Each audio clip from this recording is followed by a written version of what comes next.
ವಿಚಾರ ಗೊತ್ತಾಯ್ತಾ ಇನ್ನೂ ಇಲ್ವಾ?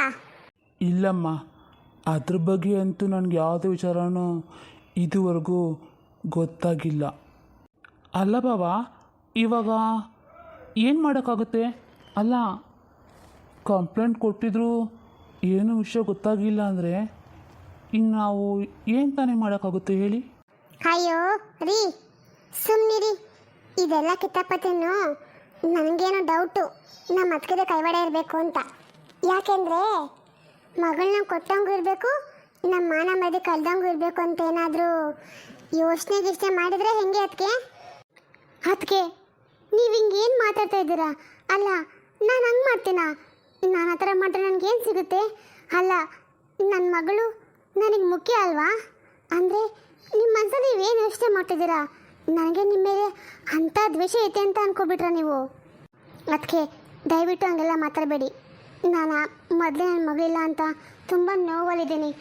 ಅದ್ರ ಮೇಲೆ ನೀವು ಈ ರೀತಿಯಾಗಿ ಮಾತಾಡಿ ನಾನು ನೋಯಿಸ್ಬೇಡಿ. ಹೋ, ನೋವು ನಿನಗೆ ಮಾತ್ರ ಆಗುತ್ತಾ? ಯಾಕೆ ನನಗೆ ನೋವಾಗ್ತಿಲ್ವಾ? ಪಾಪ, ನನ್ನ ಮಗ ಸಿಟಿಲಿ ಓದ್ತಿದ್ದ. ಅಂಥ ಮಗನ ನಾನು ಕಳಿಸಿ ಬಾಪ ನಾನೊಂದು ಹುಡುಗಿ ನೋಡಿದೆ, ಅವಳ ಕುತ್ತಿಗೆಗೆ ತಾಳಿ ಕಟ್ಟಬೇಕು ಅಂತ ಅಂದಾಗ ಅವನು ಒಂದು ಮಾತು ಇಲ್ಲ ಅಮ್ಮ ಅಂತ ಹೇಳಿಲ್ಲ. ಅದು ಅದಕ್ಕೆ ಮಕ್ಕಳನ್ನ ಬೆಳೆಸೋ ರೀತಿ ಅಂದರೆ ನೀವಿವಾಗ ಬೆಳೆಸಿದ್ದೀರಲ್ಲ, ಹಂಗಲ್ಲ.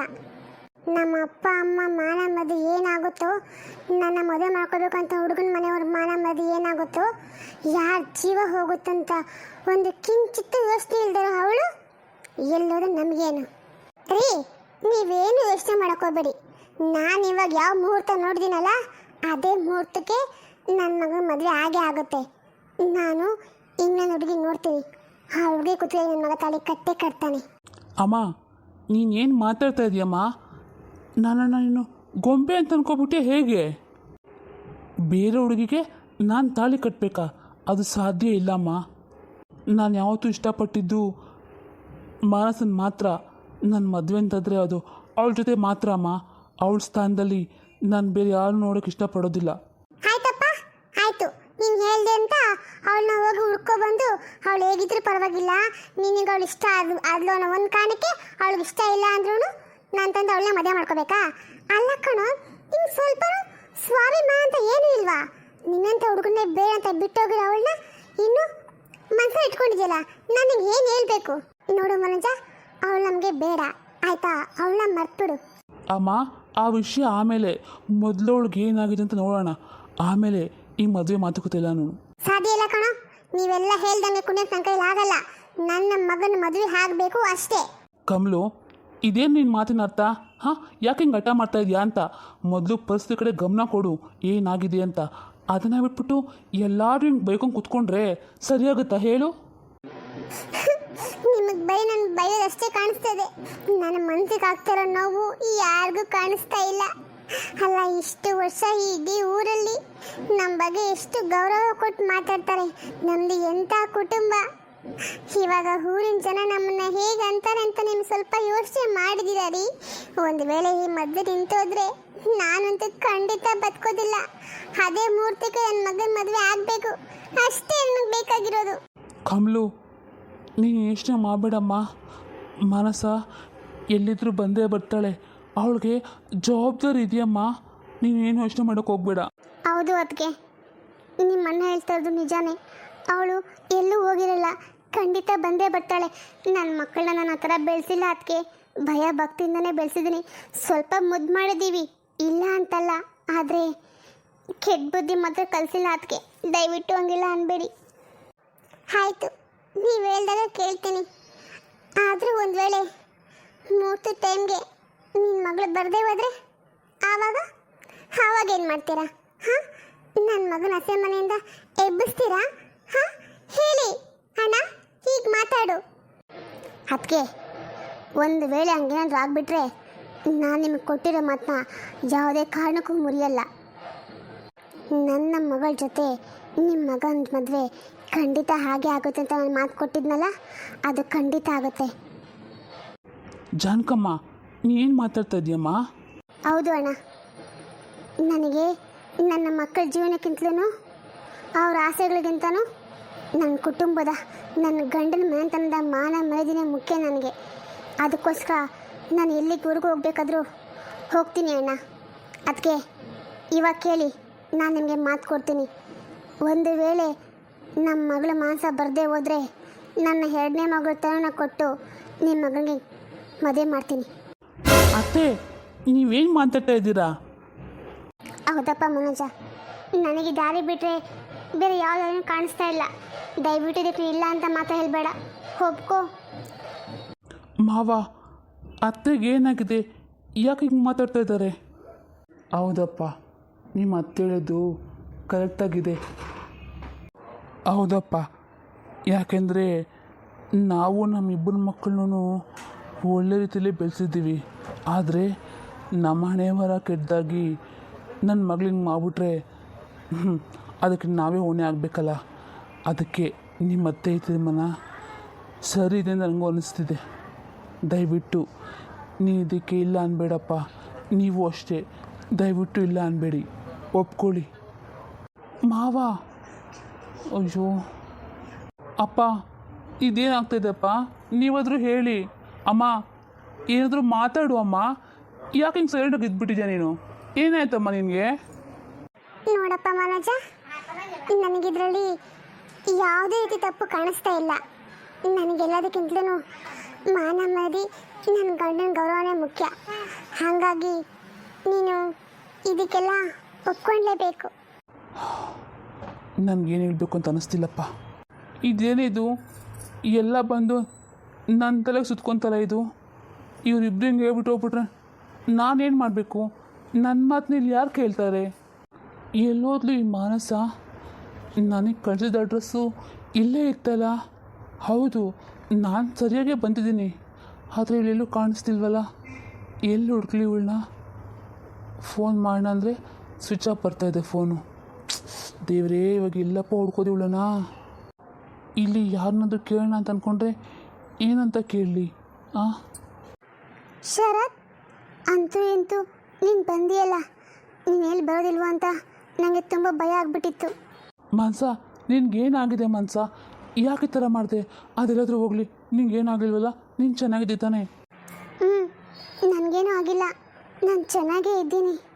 ಅದು ನನಗೆ ದಾರಿ ಬಿಟ್ಟರೆ ಬೇರೆ ಯಾವ ದಾರಿನೂ ಕಾಣಿಸಿಲ್ಲ ಶರತ್.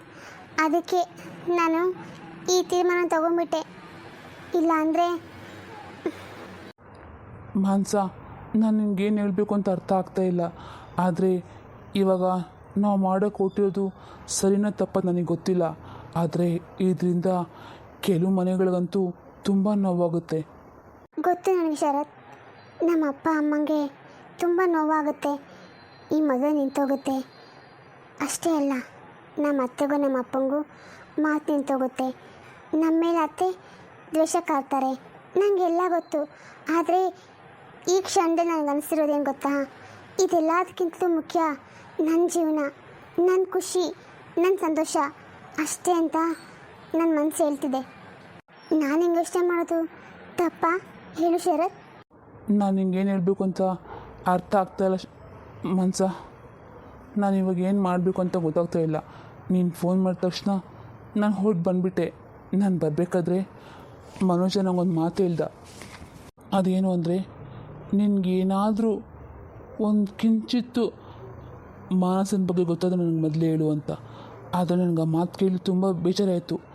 ನನಗೆಲ್ಲೋ ಒಂದು ಕಡೆ ನಾನು ಎಲ್ಲರಿಗೂ ತುಂಬ ದೊಡ್ಡ ಮೋಸ ಮಾಡ್ತೀನಲ್ಲ ಅಂತ ತುಂಬ ಕೊರಗ್ತದೆ ನನ್ನ ಮನಸ್ಸಲ್ಲಿ.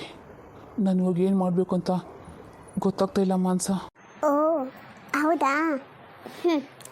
ನಿನ್ನೆ ಮೊನ್ನೆ ಬಂದ ಗೆಳೆಯ ನಿಂಗೇನು ಹೇಳ್ಬಿಟ್ಟು ಅಂತ ನಿಂಗೆ ಇಷ್ಟೊಂದು ಬೇಜಾರಾಗ್ತಿದೆಯಲ್ಲ. ನನ್ನ ಬಗ್ಗೆ ನೀನು ಏನು ಯೋಚನೆ ಮಾಡೋದೇ ಇಲ್ವಾ? ನನ್ನ ಬೇಜಾರು ನಾವು ದುಃಖ ನಿನ್ಗೇನು ಅಲ್ವಾ? ಸರಿ ಬಿಡು, ನೀನು ಇಷ್ಟೊಂದು ನೊಂದ್ಕೊಂಡು ಇಲ್ಲಿವರೆಗೂ ಬರಬೇಕಾಗಿದೆ ಏನಿದ್ದಿಲ್ಲ. ಫೋನಲ್ಲಿ ಒಂದು ಮಾತು ಹೇಳಿದರೆ ನಾನು ಮುಂದೆ ಏನು ಮಾಡಬೇಕಾಗಿತ್ತು ಅಂತ ಯೋಚನೆ ಮಾಡ್ತಿದ್ನಲ್ಲ, ಅದು ಇಲ್ಲಿವರೆಗೂ ಬಂದು ಈ ಮಾತಾಡೋದಕ್ಕೆ ಬಂದೆ. ಪರವಾಗಿಲ್ಲ ಬಿಡು ಶರತ್, ನೀನೇನು ಇಷ್ಟೊಂದು ಫೀಲ್ ಮಾಡ್ಕೋಬೇಡ.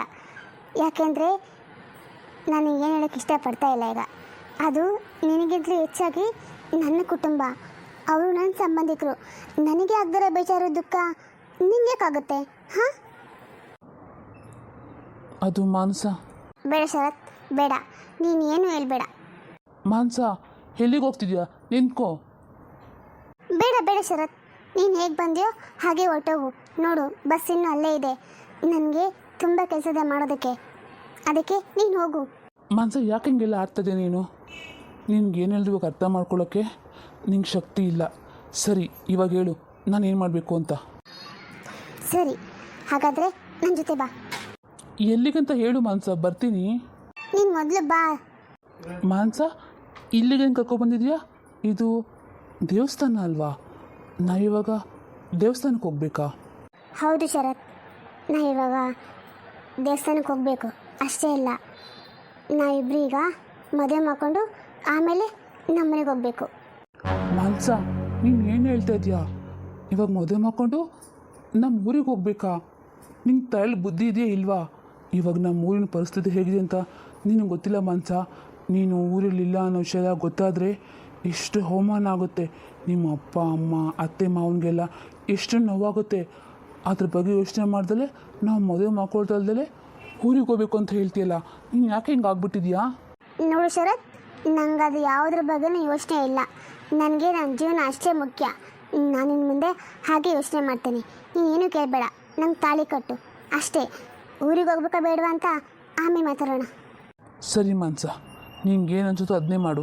ಯಾಕೆಂದರೆ ನನಗೆ ನಿನಗೆ ಬುದ್ಧಿ ಹೇಳೋಕ್ಕೆ ನನ್ನ ಕೈಲಿ ಆಗ್ತಾಯಿಲ್ಲ.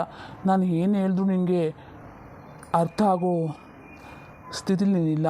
ನೀನು ಮನಸ್ಸಲ್ಲಿ ಏನೋ ಅನ್ಕೋಬಿಟ್ಟಿದ್ಯಾ, ಹಾಗೆ ಆಗಲಿ. ಆಯಿತು, ನನ್ನ ಬಲವಂತಕ್ಕೆ ಮದುವೆ ಮಾಡ್ಕೋಬೇಡ. ನಿನಗೆ ನನ್ನ ಮೇಲೆ ಪ್ರೀತಿ ಇದ್ದರೆ ಅಷ್ಟೇ ಮಾಡ್ಕೊ, ಇಲ್ಲಾಂದರೆ ಪರವಾಗಿಲ್ಲ. ಮಾನಸ, ನೀನು ಯಾಕೋ ತೀರಾ ವಿಚಿತ್ರವಾಗಿ ಮಾತಾಡ್ತದೆ, ಯಾಕೋ ಗೊತ್ತಿಲ್ಲ ನನಗೆ. ಆಯಿತು, ನನಗೆ ಇನ್ಮೇಲೆ ಪ್ರೀತಿ ಇಲ್ಲ ಅಂತ ಯಾರು ಹೇಳಿದ್ದು? ಪ್ರೀತಿ ಇರೋದು ಕಾರಣಕ್ಕೆ ತಾನೇ ನಾನು ನೀನು ಫೋನ್ ಮಾಡಿದ ತಕ್ಷಣ ಅಲ್ಲಿಂದ ಇಲ್ಲಿಗೆ ಬಂದಿದ್ದು. ಆಯಿತು, ನೀನು ಹೇಳ್ದಂಗೆ ಕೇಳ್ತೀನಿ. ನೀನು ಏನು ಮಾಡಂತೀಯೋ ಅದನ್ನೇ ಮಾಡ್ತೀನಿ, ಸರಿನಾ? ಸರಿ, ಇವಾಗ ನಿನಗೆ ನನ್ನ ಮೇಲೆ ಸಿಟ್ಟಿರ್ಬೋದು, ಆದರೆ ಮುಂದೊಂದು ದಿನ ನಾನು ಮಾಡಿದ ಸರಿ ಅಂತ ನೀನಾಗೆ ಹೇಳ್ಕೊಂತ ಶರತ್. ನೋಡ್ತಾ ಇರು, ಆ ಸಮಯ ಬೇಗ ಬಂದೇ ಬರುತ್ತೆ. ತುಂಬ ದೂರ ಎಲ್ಲ ಏನೂ ಇಲ್ಲ. ಆಗಲಿ ಮಾನಸ, ನಿನ್ನ ಬಾಯಾರಿಕೆಯಿಂದ ನೀನು ಹೇಗೆ ಹೇಳ್ತೀಯಲ್ಲ ಹಾಗೆ ಆಗಲಿ. ನಮ್ಮಿಬ್ಬರ ಮದುವೆಯಿಂದ ಯಾರ ಮನಸ್ಸುಗಳಿಗೂ ನೋವಾಗದೇ ಇರಲಿ, ಯಾವ ಕುಟುಂಬನೂ ಹೊಡಿದೇ ಇರಲಿ. ನಾನು ಈ ದೇವ್ರ ಅದನ್ನೇ ಕೇಳ್ಕೊತೀನಿ. ಸರಿ, ಬಾ ಒಳಗಡೆ ಹೋಗೋಣ.